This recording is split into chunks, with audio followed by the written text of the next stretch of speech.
amis, bah ouais, c'est Mode Auteur et aujourd'hui on va aller voir Olivier Crépin qui est donc auteur, éditeur, chercheur en BD et puis intervenant. Allez-y. Et ben allons-y justement, c'est parti et c'est par là.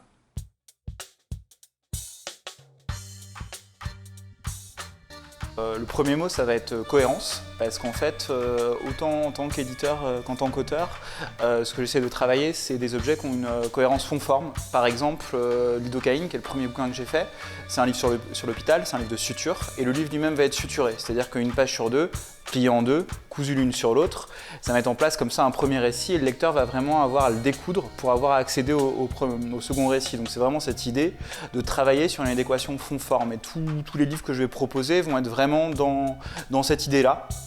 Et du coup, ça va me conduire au second mot, qui va être matière, puisqu'en fait, ce que j'essaie de travailler aussi aux éditions Rutavaga, c'est vraiment cette idée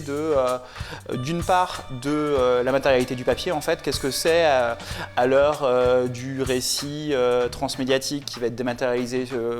passer d'un support à l'autre, de retravailler le papier, de retravailler l'exploration du papier, comment on peut aboutir par exemple à un objet comme celui-là, quelle est sa spécificité en fait d'avoir une lecture papier en spirale et de faire perdre un peu ses repères de lecture au lecteur, de proposer des expériences et tout en ayant donc cette autre idée qui est celle de l'implication du lecteur et de jusqu'où on peut forcer un lecteur à s'impliquer.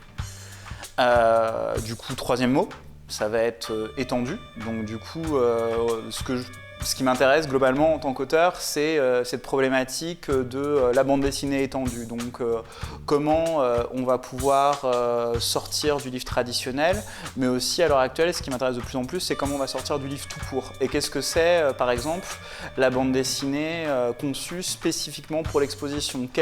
comment on retranscrit le déplacement du lecteur dans la page, comment on le retranscrit comme un déplacement du spectateur dans l'espace. Qu'est-ce que ça induit narrativement, vraiment ce genre de problématique-là.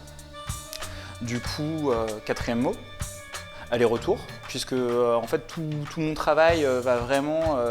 s'articuler entre des allers-retours déjà physiques constants entre Paris et Angoulême et aussi entre des allers-retours entre ma pratique de chercheur, puisque je suis chercheur en bande dessinée, et ma pratique d'auteur, et vraiment comment l'un va nourrir l'autre, ce que ça veut dire en fait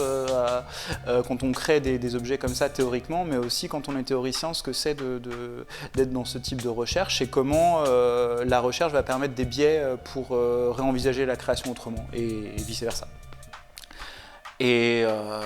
peut-être que le cinquième mot, ça va être le plus simple, c'est proximité, parce qu'en fait tout ce que j'essaye de faire et ce qui m'intéresse, surtout là en tant qu'éditeur, c'est de raccourcir les circuits, d'imprimer plutôt en local, d'être sur une distribution qui est plutôt celle du festival, d'être dans une interaction directe avec les lecteurs, et puis voilà. Je fais de la bande dessinée. C'est la seule réponse que j'aurais à ça.